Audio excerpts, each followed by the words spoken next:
Hello everyone, welcome back to our channel.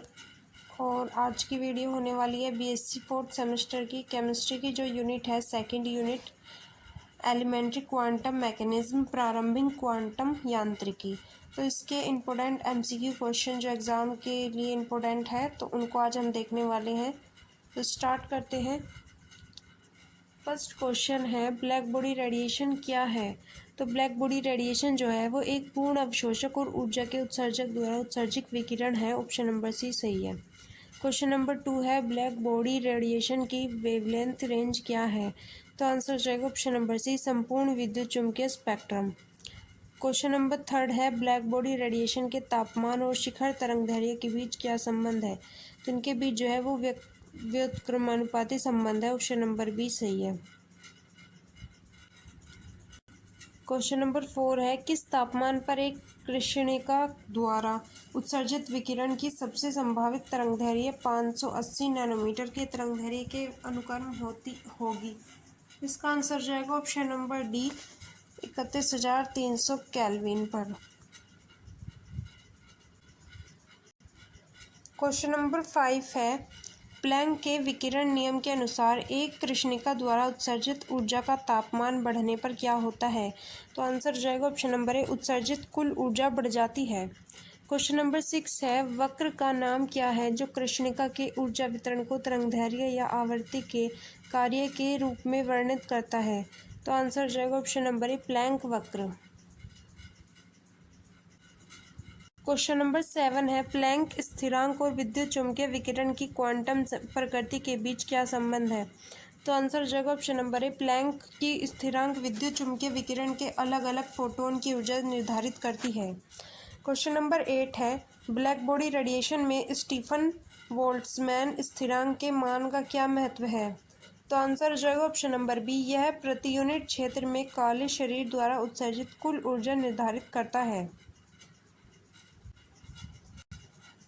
Question number 9 है photo electric प्रभाव के लिए निम्नलिखित में से कौन सा कथन सही है।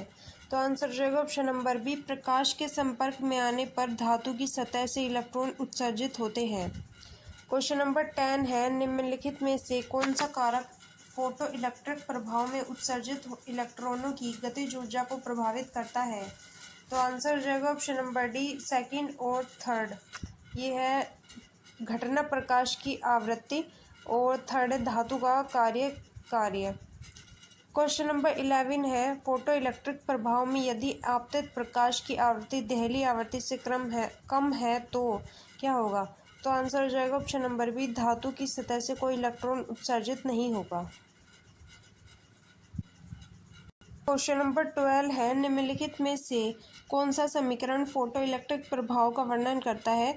तो आंसर हो जाएगा option number C. Question number 13 है प्रकाश विद्युत प्रभाव में उत्सर्जित इलेक्ट्रॉनों की अधिकतम गतिज ऊर्जा बनाम विकिरण की आवृत्ति के ग्राफ के ढलान का क्या महत्व है।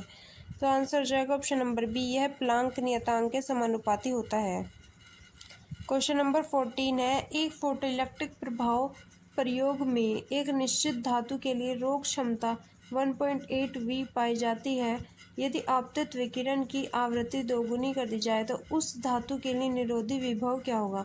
तो आंसर जाएगा 1.8 option number B.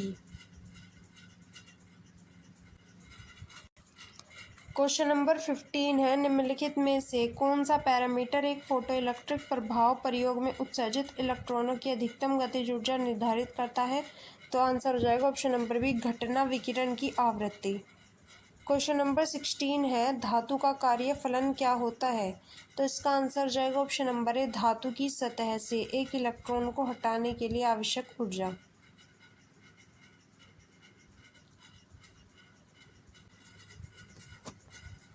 Question number 17 है फोटो इलेक्ट्रिक प्रभाव का उपयोग इसमें किया जाता है। तो आंसर हो जाएगा option number A photovoltaic cell.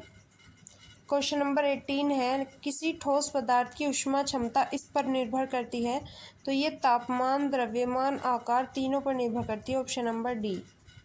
Question number 19 है निम्नलिखित में से किस सामग्री में उच्चतम ताप क्षमता है। तो आंसर हो जाएगा ऑप्शन नंबर सी पानी। क्वेश्चन नंबर 20 है, निम्नलिखित में से कौन सा कारक किसी ठोस पदार्थ की ऊष्मा क्षमता को सबसे अधिक प्रभावित करता है?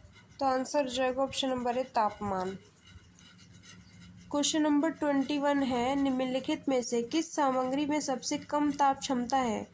तो इनमें से जो है वो हीलियम में सबसे कम ताप क्षमता है। ऑप्शन नंबर बी सही हो जाएगा।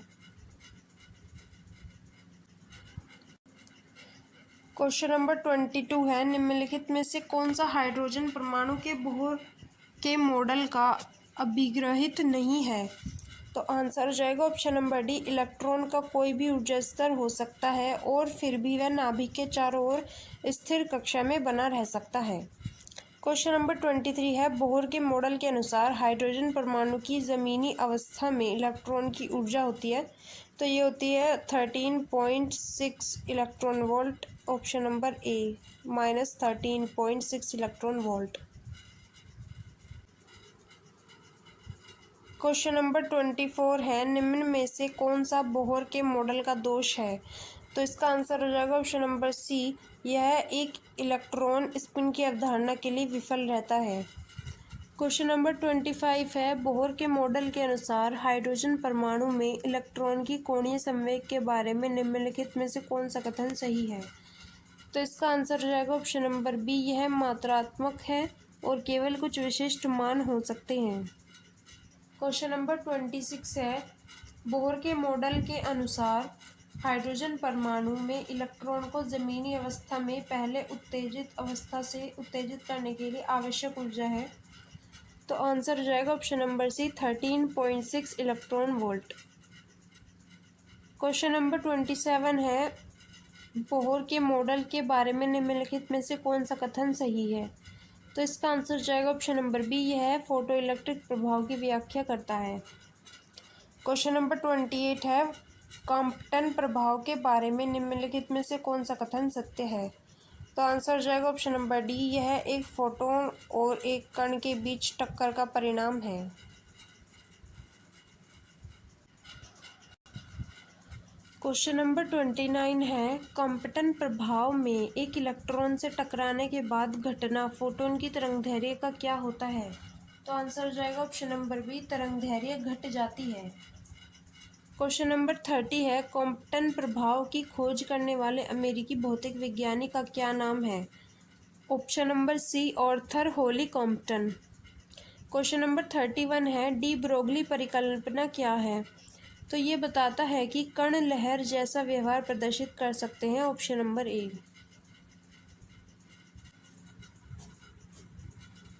क्वेश्चन नंबर 32 है, डी ब्रोगली ने मूल रूप से किस प्रकार के कणों पर अपनी परिकल्पना लागू की थी? तो आंसर हो जाएगा ऑप्शन नंबर ए, इलेक्ट्रॉन।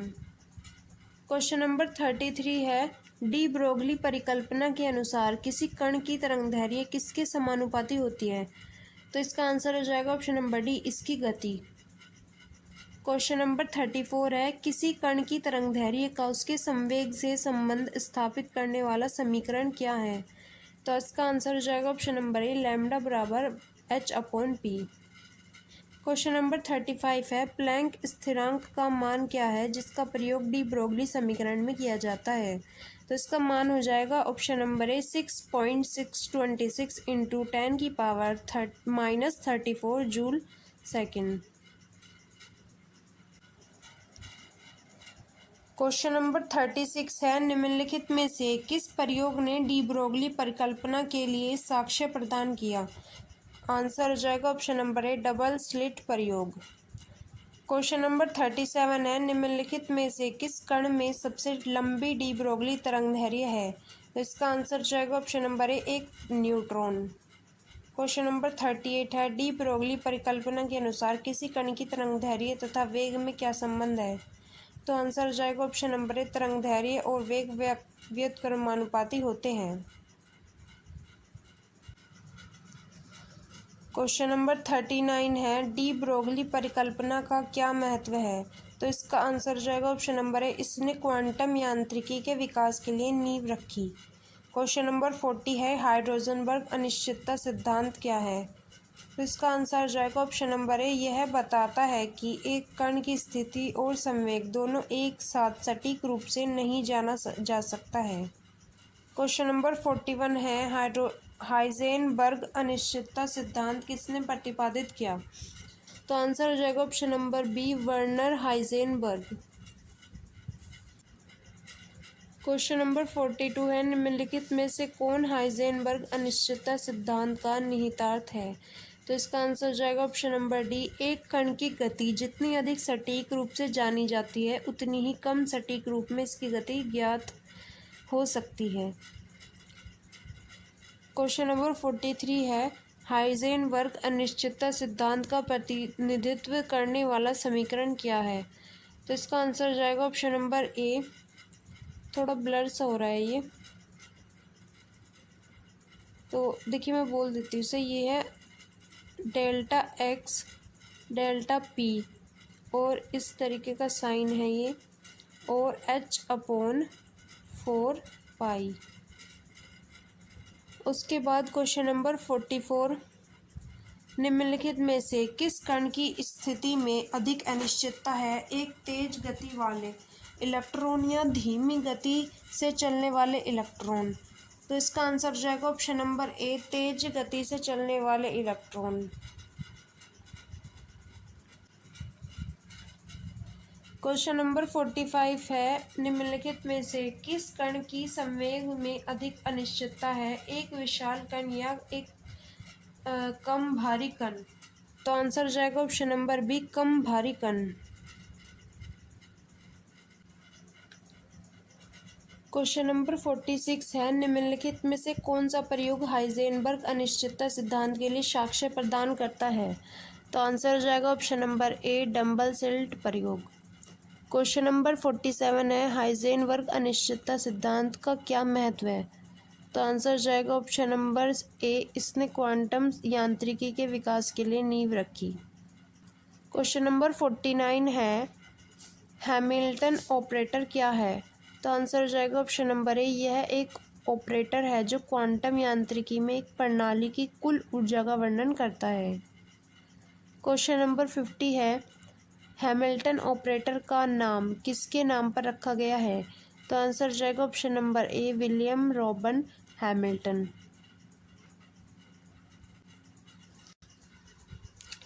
क्वेश्चन नंबर 51 है हैमिल्टन ऑपरेटर श्रोडिंगर समीकरण से कैसे संबंधित है? तो इसका आंसर जाएगा ऑप्शन नंबर ए, हैमिल्टन ऑपरेटर वह ऑपरेटर है जो श्रोडिंगर समीकरण के बाईं ओर दिखाई देता है। क्वेश्चन नंबर 52 है भौतिक वेधशालाओं के संदर्भ में हैमिल्टन ऑपरेटर क्या दर्शाता है? तो आंसर जाएगा ऑप्शन नंबर ए, यह एक प्रणाली की कुल ऊर्जा का प्रतिनिधित्व करता है। क्वेश्चन नंबर 53 है हैमिल्टन ऑपरेटर का सामान्य रूप क्या है? तो आंसर हो जाएगा ऑप्शन नंबर ए। क्वेश्चन नंबर 54 है हैमिल्टन ऑपरेटर में संभावित ऊर्जा शब्द का क्या अर्थ है? तो आंसर हो जाएगा ऑप्शन नंबर सी, यह एक कण है की स्थिति से जुड़ी ऊर्जा का प्रतिनिधित्व करता है। क्वेश्चन नंबर 55 है श्रोडिंगर तरंग समीकरण क्या है? तो आंसर हो जाएगा ऑप्शन नंबर डी, एक गणितीय समीकरण जो क्वांटम सिस्टम के व्यवहार का वर्णन करता है। क्वेश्चन नंबर 56 है समय स्वतंत्र श्रोडिंगर तरंग समीकरण क्या है? तो आंसर हो जाएगा ऑप्शन नंबर सी, एक गणितीय समीकरण जो स्थिर क्वांटम सिस्टम के व्यवहार का वर्णन करता है। क्वेश्चन नंबर 57 है समय निर्भर श्रोडिंगर समीकरण क्या है? आंसर जाएगा ऑप्शन नंबर बी, एक गणितीय समीकरण जो समय के साथ क्वांटम सिस्टम के व्यवहार का वर्णन करता है। 59 है निम्नलिखित में से कौन सा समीकरण समय स्वतंत्र श्रोडिंगर समीकरण का वर्णन करता है? तो आंसर जाएगा ऑप्शन नंबर ए। क्वेश्चन नंबर 60 है निम्नलिखित में से कौन सा क्वांटम यांत्रिकी का सिद्धांत नहीं है? तो आंसर जाएगा ऑप्शन नंबर बी, क्वांटम सिद्धांत की स्थिति और गति को एक ही समय में सटीकता रूप से मापा जा सकता है। क्वेश्चन नंबर 61 है श्रोडिंगर समीकरण के लिए निम्नलिखित में से कौन सा सही है? आंसर हो जाएगा ऑप्शन नंबर ए, वे एक ऑर्थोनॉर्मल सेट बनाते हैं।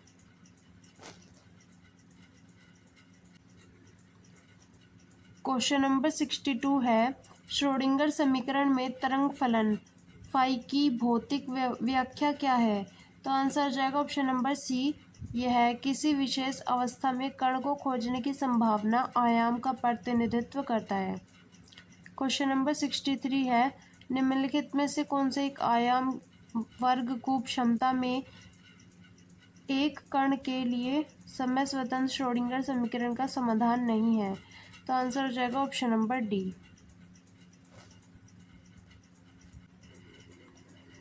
क्वेश्चन नंबर 64 है, निम्नलिखित में से कौन सा कथन तरंग फलन वाली प्रणाली के लिए सही है और हैमिल्टन ऑपरेटर का एक आइगन फलन है? आंसर हो जाएगा ऑप्शन नंबर ए। सिस्टम की ऊर्जा निश्चित है और इसे सटीक रूप से मापा जा सकता है। क्वेश्चन नंबर 65 है, संभावित कूप में एक आयामी कण के लिए निम्नलिखित में से कौन सा कथन सत्य है?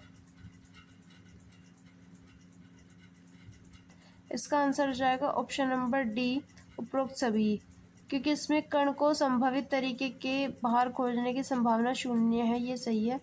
उसके बाद है तरंग क्रिया संभावित तरीकों के किनारे पर निरंतर है, ये भी सही है। उसके बाद है कण की ऊर्जा मात्राबद्ध है। ऑप्शन नंबर डी हो जाएगा इसका, उपरोक्त सभी।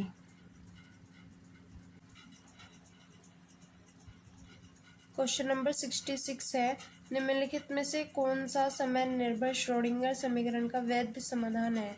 तो आंसर हो जाएगा ऑप्शन नंबर ए। क्वेश्चन नंबर 67 है, क्वांटम यांत्रिकी के निम्नलिखित में से कौन सा पद बताता है कि एक जटिल हिल्बर्ट अंतरिक्ष में एक वेक्टर द्वारा एक क्वांटम प्रणाली की स्थिति का वर्णन किया गया है? तो आंसर हो जाएगा ऑप्शन नंबर ए, पहला ग्रहित। क्वेश्चन नंबर 68 है, क्वांटम यांत्रिकी के दूसरे अभिग्रहित के अनुसार क्वांटम तंत्र का तरंग फलन किस मात्रा का प्रतिनिधित्व करता है? तो आंसर हो जाएगा ऑप्शन नंबर ए, संभावना घनत्व।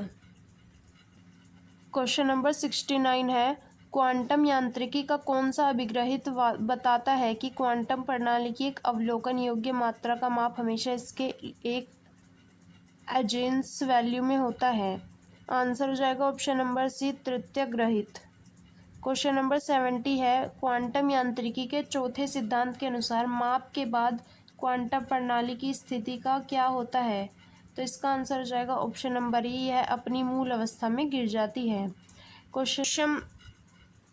कुछ क्वेश्चन इसमें मिसप्रिंट हो रहे हैं तो हम उन्हें छोड़ देते हैं। तो नेक्स्ट क्वेश्चन हमारा 72 है, क्वांटम अवस्था के समय विकास का वर्णन करने के लिए क्वांटम यांत्रिकी में प्रयुक्त गणितीय ऑपरेशन का नाम क्या है? तो इसका नाम हो जाएगा एकात्मक परिवर्तन, option number B. Question number 73 है, क्वांटम यांत्रिकी का कौन सा सिद्धांत अनिश्चितता सिद्धांत से संबंधित है? तो आंसर हो जाएगा ऑप्शन नंबर ए, पहला ग्रहित। क्वेश्चन नंबर 74 है, अनिश्चितता सिद्धांत के अनुसार एक क्वांटम सिस्टम के कौन से दो आवर्जवेल एक साथ परिशुद्धता के साथ नहीं जाने जा सकते हैं? तो आंसर हो जाएगा ऑप्शन नंबर ए, स्थिति और संवेग। क्वेश्चन नंबर 75 है, क्वांटम यांत्रिकी का कौन सा सिद्धांत क्वांटम उलझाव की घटना की व्याख्या करता है? तो आंसर हो जाएगा ऑप्शन नंबर डी, चतुर्थ ग्रहित। क्वेश्चन नंबर 76 है, क्वांटम यांत्रिकी के चौथे सिद्धांत के अनुसार क्वांटम मापन में विभिन्न परिणामों की संभावनाओं की गणना करने के लिए उपयोग किया जाने वाला गणितीय समीकरण का क्या नाम है? तो इसे कहते हैं बॉर्न नियम, option number D. Question number 77 है, उस अवधारणा का नाम क्या है जो एक आयामी बॉक्स तक सीमित कण का वर्णन करती है? आंसर हो जाएगा ऑप्शन नंबर सी, एक बॉक्स में कण। क्वेश्चन नंबर 78 है, एक आयामी बॉक्स में सबसे कम संभव ऊर्जा वाले ऊर्जा स्तर का क्या नाम है? तो आंसर हो जाएगा ऑप्शन नंबर एक, ग्राउंड अवस्था। क्वेश्चन नंबर 79 है, एक आयामी बॉक्स में एक कण के तरंग जैसे व्यवहार का वर्णन करने के लिए उपयोग किए जाने वाले गणितीय फलन का क्या नाम है? तो इसे कहते हैं श्रोडिंगर समीकरण, ऑप्शन नंबर बी सही हो जाएगा। क्वेश्चन नंबर 80 है, एक आयामी बॉक्स में एक कण के तरंग समान व्यवहार के अनुसार कण को खोजने को प्रायिकता घनत्व सबसे अधिक कहाँ है? तो यह बॉक्स के किनारों पर। ऑप्शन नंबर ए सही है। क्वेश्चन नंबर 81 है, एक आयामी बॉक्स में एक कण की ऊर्जा कैसे बदलते हैं और क्योंकि बॉक्स की लंबाई घट सकती है, बॉक्स की लंबाई घट जाती है, तो आंसर हो जाएगा ऑप्शन नंबर ए, यह बढ़ता है। क्वेश्चन नंबर 82 है, एक आयामी बॉक्स में कण के ऊर्जा स्तर और तरंगदैर्घ्य के बीच क्या संबंध है? तो इनके बीच जो है वो ऊर्जा स्तर तरंगदैर्घ्य के व्युत्क्रमानुपाती होता है, ये संबंध है। ऑप्शन नंबर बी सही है। नेक्स्ट क्वेश्चन है, उस सिद्धांत का क्या नाम है जो बताता है कि आयामी बॉक्स में एक कण का प्रत्येक ऊर्जा स्तर केवल एक कण द्वारा कब्जा किया जा सकता है? तो आंसर हो जाएगा ऑप्शन नंबर ए, पाउली अपवर्जन सिद्धांत। नेक्स्ट क्वेश्चन है, एक आयामी बॉक्स में बॉक्स की चौड़ाई कम होने पर ऊर्जा स्तर क्या होता है? तो आंसर हो जाएगा ऑप्शन नंबर ए, ऊर्जा का स्तर अत्यधिक निकट हो जाता है। नेक्स्ट क्वेश्चन है, उस सिद्धांत का क्या नाम है जो बताता है कि एक आयामी बॉक्स में एक कण को खोजने की कुल संभावना 1 के बराबर है? तो आंसर हो जाएगा ऑप्शन नंबर बी, सामान्यीकरण सिद्धांत। नेक्स्ट क्वेश्चन है, एक आयामी बॉक्स में कण का द्रव्यमान बढ़ने पर ऊर्जा स्तरों का क्या होता है? तो आंसर हो जाएगा ऑप्शन नंबर बी, ऊर्जा का स्तर घटता है। नेक्स्ट क्वेश्चन है, हाइड्रोजन परमाणु के लिए निम्नलिखित में से कौन सा श्रोडिंगर समीकरण है? तो श्रोडिंगर समीकरण जो है वो सी वाला ऑप्शन राइट हो जाएगा। नेक्स्ट क्वेश्चन है, निम्नलिखित में से कौन सा हाइड्रोजन परमाणु के लिए श्रोडिंगर समीकरण का समाधान है? तो समाधान जो है वो ऑप्शन नंबर सी हो जाएगा सही। में से कौन सी क्वांटम संख्या कक्षीय के आकार को निर्दिष्ट करती है? तो आंसर जाएगा ऑप्शन नंबर बी, द्विगंशिक क्वांटम संख्या यानी कि एल। क्वेश्चन नंबर 90 है, किसी परमाणु के n=3 कोश में इलेक्ट्रॉन की अधिकतम संख्या कितनी हो सकती है? तो इलेक्ट्रॉन की अधिकतम संख्या जो हो सकती है वो 18 हो सकती है। ऑप्शन नंबर सी सही हो जाएगा। क्वेश्चन नंबर 91 है, निम्नलिखित में से किस ऑर्बिटल्स में उच्चतम ऊर्जा है? तो उच्चतम ऊर्जा जो है आंसर हो जाएगा option number D, 3D orbital में। तो आज की वीडियो में हमने सेकेंड यूनिट भी कंप्लीट कर ली है। अगर आपको किसी और टॉपिक पर वीडियो चाहिए तो आप मुझे कमेंट बॉक्स में बता सकते हैं। So thank you so much.